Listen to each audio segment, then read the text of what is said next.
Hi guys, welcome to Lawyering Outside the Lines. We have been trying for the past 10 minutes to do the Facebook Live from Zoom, but it is not playing with us today. So we are just going to record this so you don't miss out on all this valuable content that we are going to provide you. So today we're talking about not being afraid to charge what you are worth. So we work with a lot of attorneys, speak to a lot of attorneys across the nation.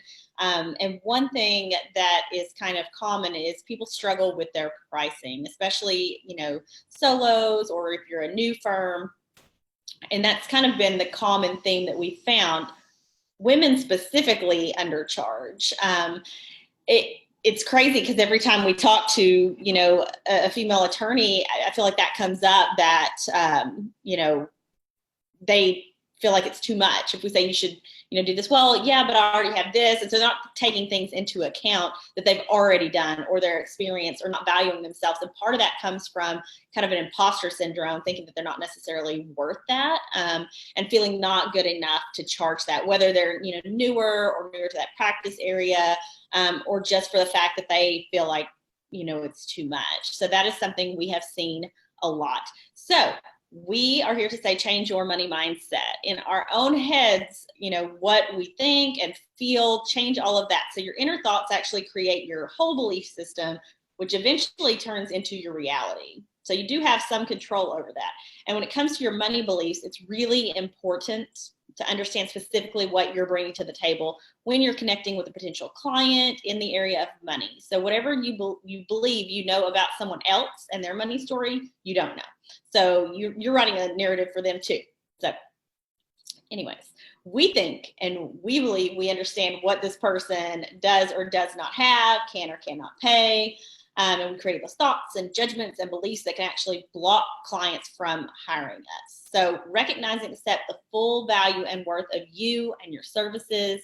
Laura and I have both read a really awesome book called Happy Pocket Full of Money, and I highly recommend it. Super sciencey mindset stuff, but the money stuff is really amazing. So another thing that we want to talk about is shift to value-based pricing. People like to have options. We're talking about our clients here, our consumers. They like to have options. So if you've attracted them to you, then all you have is one option for them to pay. Then that doesn't, and that doesn't work for them. Then what are you going to do? So you're not likely to convert them to clients if the only option that you have is not feasible for them. So keep that in mind. People like to have those options. Provide services and packages that give potential clients choices.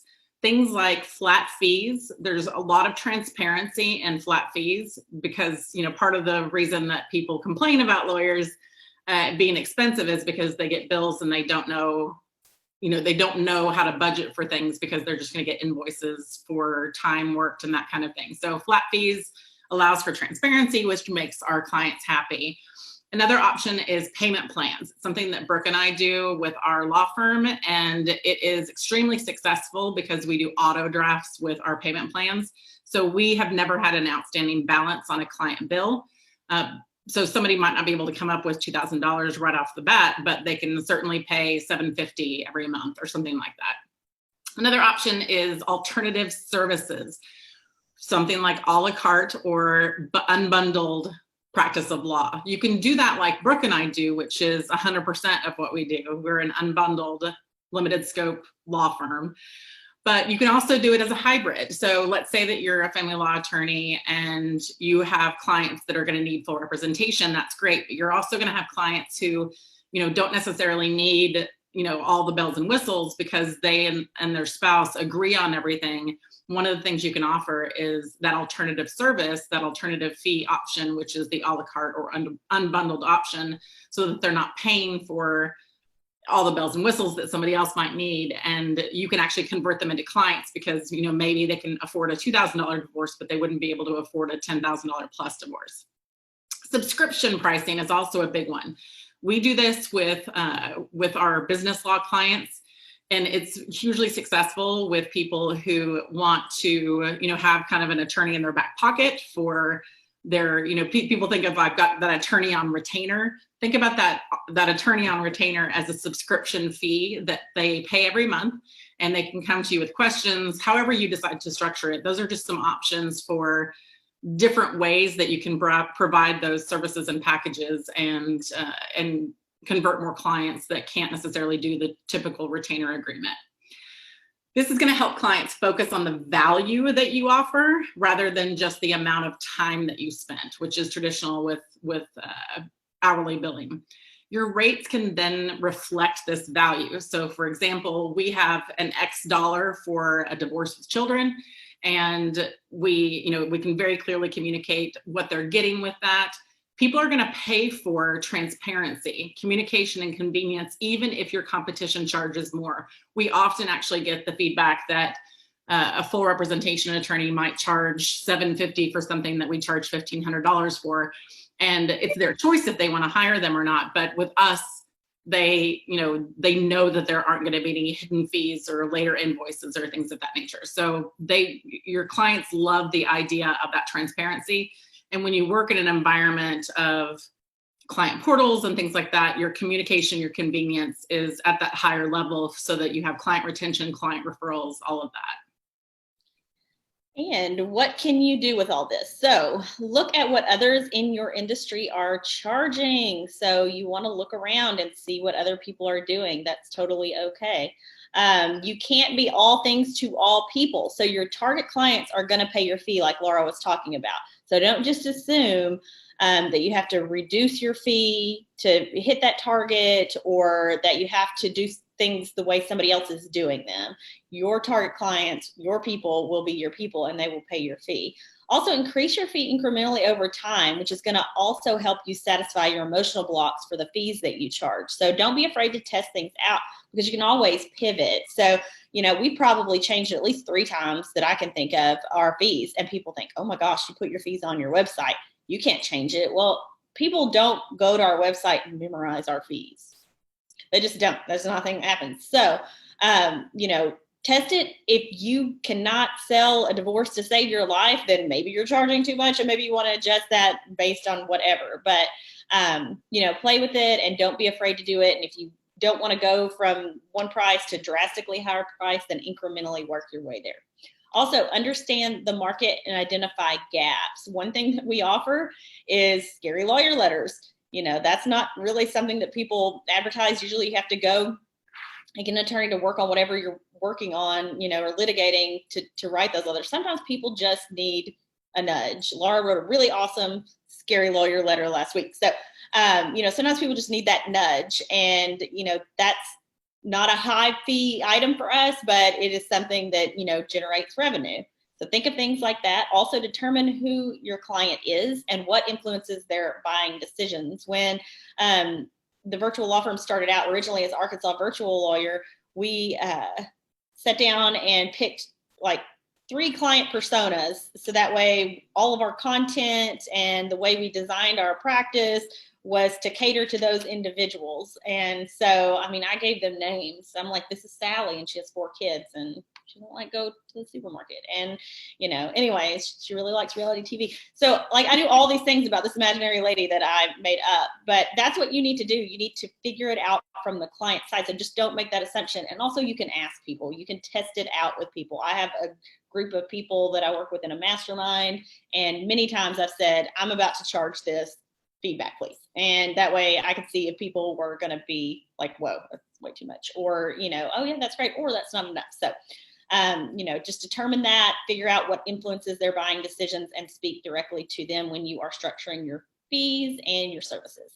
Also, figure out what you need to make to sustain. So that's great and all to put all these numbers down, but if you can't sustain your practice, then, you can't practice. So make sure that you know exactly, maybe how many divorces you're going to need that month, so that way you can focus your efforts there, or how many wills that you'll need to sell to get whatever it is that you need to sustain your practice.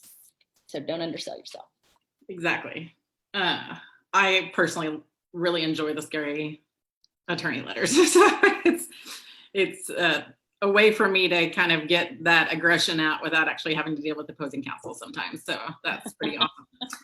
So just to wrap up kind of what we're talking about today, start thinking about value. What is your value proposition that you're providing for your clients?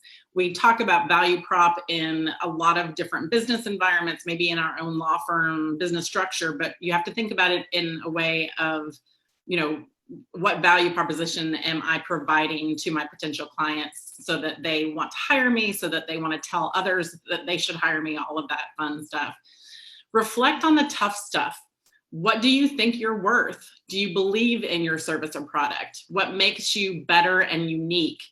Their attorney is a dime a dozen, just that word. So what's going to make you better or more or unique from your competition? How will your product or your service help others? I do think something that Brooke and I do that's a little bit unique is that we consider ourselves a commodity. Our law firm is a commodity. It's, yes, we're providing a service, but it's a product that we're ultimately providing, which is, the divorce, the operating agreement, the, estate plan, whatever it might be. So, maybe shifting that mindset of, I'm a law firm, so it's all about service. No, it's a product that you're providing. So kind of contemplate that while you're thinking about these tough things, about value and all of that.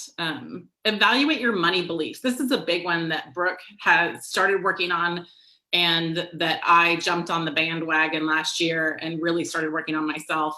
Are you operating from a place of abundance or a place of scarcity? I have always operated from a place of fear. And so that's been something I've really worked on the past year, I guess a little bit over a year at this point, with reading and really kind of self-reflection on what my money mindset is. How did you develop your mindset? Go back to your childhood. Think about your parents. Think about, all of the things that could have led you to the path of your money mindset. What role did your upbringing have? Don't let it hold you back or define you, because the more that you can progress forward, obviously, the more abundant your life can be, the more prosperous you can be. And it's just about kind of reflecting and, having those hard conversations with yourself, but also being open to recognizing things that may be difficult to recognize. So we want to thank you for listening to us talk about mental health and awareness, because it's an important subject for everyone, but especially I think for professional people like attorneys. We've talked about it in the past. We have not great records when it comes to substance abuse and things of that nature. So, we just want to help kind of provide a couple of options and things to think about. And one of the things that we do as well is we like to offer products. We offer our services to other attorneys because we don't believe in having to reinvent the wheel from scratch. When Brooke started this firm, the model of our virtual law firm 6 years ago at this point, she had nothing really to go by. She had to pretty much do everything herself and create everything from scratch. And we want to help people who are thinking about doing this, and especially this year when more people are going virtual, more attorneys are going virtual. We have a 5-week course that is starting again on Monday next week is that the 26th or the 27th? 26th. And it's a 5-week course, and it is how to build a virtual law firm, starting from scratch, technology, marketing, security, everything pretty much in there, and includes live Q&As with Brooke and I each week. And I'll put a link here in the video so that you can go and read a little bit more about the course, see how to sign up. We do offer payment plans for the course as well. Again, options for people, it's very important.